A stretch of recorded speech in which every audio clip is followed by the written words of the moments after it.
Today in our studio, however, we have a very special guest, Dr. Roanne Smith, who is, and I don't think you'll mind if I say, Joanne, you're a marketing and research specialist. And Yeah. she's also a member of the Mount of Praise Wesleyan Holiness Church. Welcome to the program, Dr. Smith. Thank you so much. Yeah, happy to have you.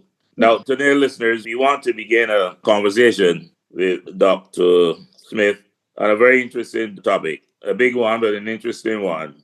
We want to look at this question of co-creating transformation through ethical and inclusive research. And that is especially as it relates to marginalized populations. And of course, we've been hearing so much about marginalized populations, not only in terms of the Barbadian context, but across the region and the world. As I said, Dr. Smith, this is a very interesting topic and a very big one as well. And it's highly unlikely that we can cover this in one program. So I want to invite you back sometime early next year to, of course, continue the discussion. But if you don't mind, I'm going to start at the very bottom and come up. Okay. When we talk about marginalized populations, what are we talking about? All right. So I will say that when we talk about marginalized populations, we're talking about people that are placed at the margins of society. And I want to make a distinction between marginalized and vulnerable because very often we talk about vulnerable populations. But the truth is, everybody can be vulnerable at some point in time. And vulnerable is more of a label where marginalized allows us to take responsibility as a society for why people are at the margins. So persons, for example, who are living with disabilities, those persons are at the margins of society because, for example, we don't have the proper systems that are in place, like ramps, for example, for them to be able to access buildings safely. Just using, some examples, persons who have low literacy, persons who are living in poverty, persons who are unhoused. So those are just some of the examples of persons who are marginalized. Okay, and I want to jump the gun a bit then, and you want Sure. then to identify a few of those persons who would be category then of the vulnerable. Well, when I say vulnerable, not anybody can be vulnerable, and that's the thing. So, for example, you can have amazing amounts of money, but then you get sick and you therefore become vulnerable. Somebody that is close to you may die, and that puts you in grief. You may fall into depression. Your mental health may be affected. That may cause you to be vulnerable. So that's the distinction. Vulnerability can affect any of us at any point in time. Power, things like, money, status, allows us to be able to better cope with those things when we're vulnerable. And then sometimes actually it can't help us at all, Right. in the case of an incurable disease. But marginalization is something that's a little bit different because systems do not allow persons to be able to escape. Right. Now, it's interesting you mentioned the first category because time and time again, we hear about persons who work hard, spend their whole life working hard, saving their funds, investing, then they become ill, and then they have to spend all of their life savings, obviously, in their quest for wellness. Yeah. And then sometimes they end up in what we would call a public institution because they no longer have the resources or their family may not have the resources, to continue their care. Let's say at a standard commensurate with, as it was before. And if I may just interject and say that that's exactly why all of us should be concerned about the state of these services, because you may not think that you're going to need them, but eventually you might. Right. Now, if I may take a little leap, we are Sure. currently in the Christmas season, and as customary, there are many, many individuals, groups, organizations, including church, through their country and through the world, who are seeking to address some of those kinds of needs, whether in the marginalized or vulnerable community. And we're talking freely about what special programs, fundraising events, distribution of hampers, caroling in the communities, and on we could go. And the question is, And it's in anticipation of a few other key questions which arose from your interesting article that I read. The question is, are we doing the best possible job? Yes, we see people distributing hampers, visiting the sick in the hospital or whatever, the needy, the homeless, etc. But from your own experience, are we doing the best possible job that we can in that regard? No, And, Reverend and, before, and Cumberbatch. before and before you answer that, and before you answer that, Dr. Smith, I am asking the question against the backdrop of an interesting article, as I alluded to before, which you wrote entitled "Why the Best Christmas Giving Starts with Research, Not a Budget." And let me just quote a brief extract from that article, and then you can respond. Sure. This is what you said. Donations pour in. Organizations are excited to distribute. And sometimes, despite everyone's best intentions, things go sideways. Toys that don't reflect the children receiving them. Two, flashing, noisy gadgets given to neurodivergent children whose parents quietly set them aside. Three, clothes in sizes that don't fit. Four, food hampers filled with food that is inconsistent with the dietary needs of the recipients. And listen to the last statement. Good intentions without good systems create waste, harm, and missed opportunities. I mean, that itself can form the basis of 2 or 3 programs. Let me hear your initial response to that.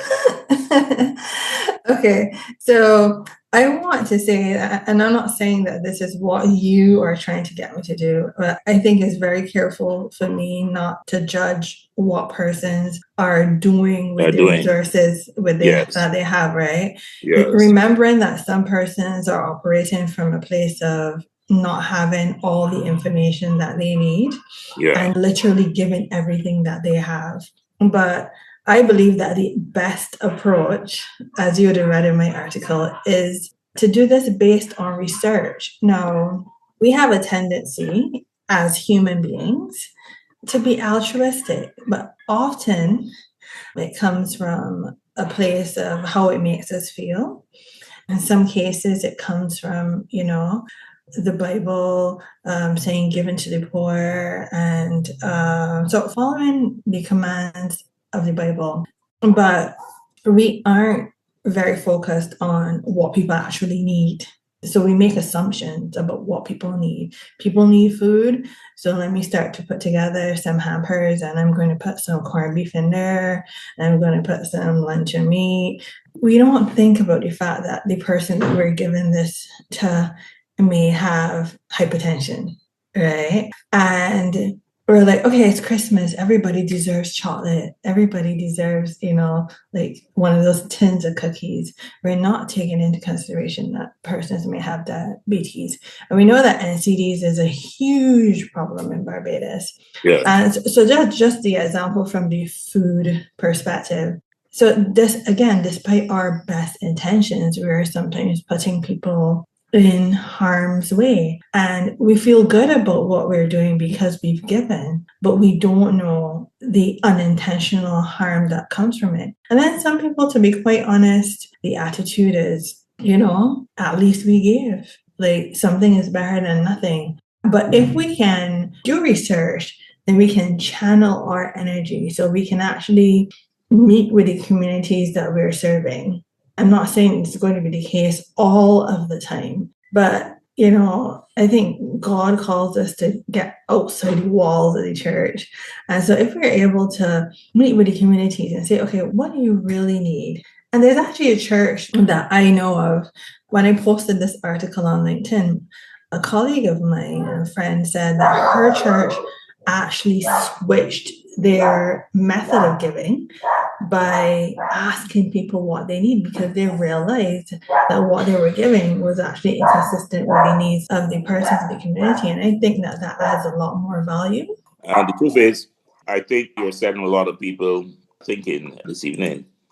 And we're going to pursue these concepts, certainly, as I said, early next year. But let me just reiterate just a few of the statements as a matter of reinforcement, because we touched on them already based on the same article. One, you said assumptions create what? Create waste.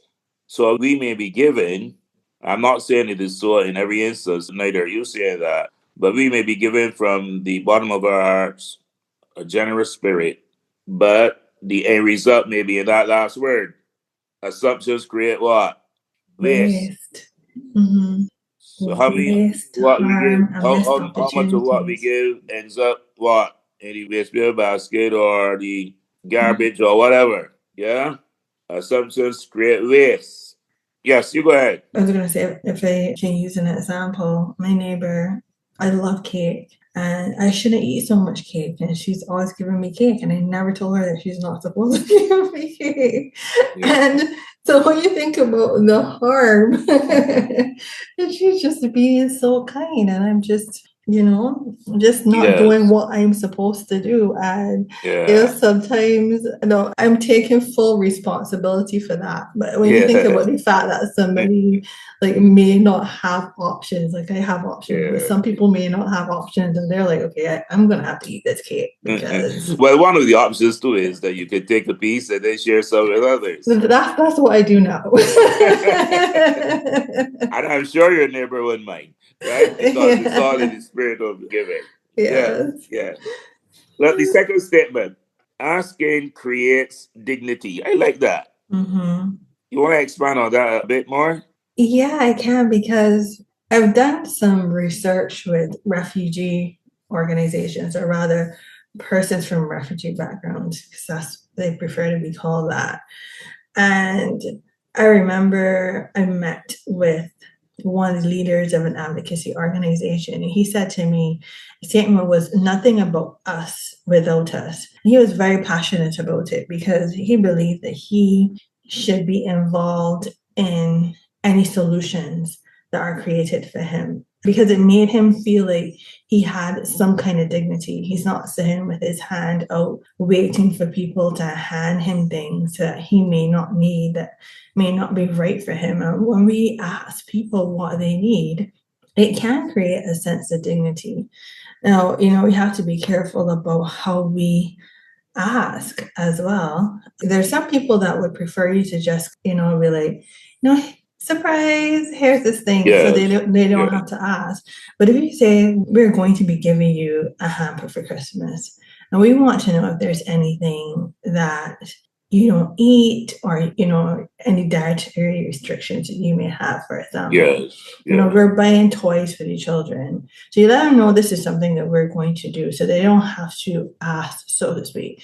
But, is there anything that you would prefer that we not buy for the children? Because there's some toys, there's some movies, there's some things that people don't want their children exposed to, either because of their own moral persuasions, or because, like I would have mentioned in the article, neurodivergence. So giving people the opportunity to say, what works for them gives them a sense of ownership and dignity that is often taken away from them when we just, give them handouts.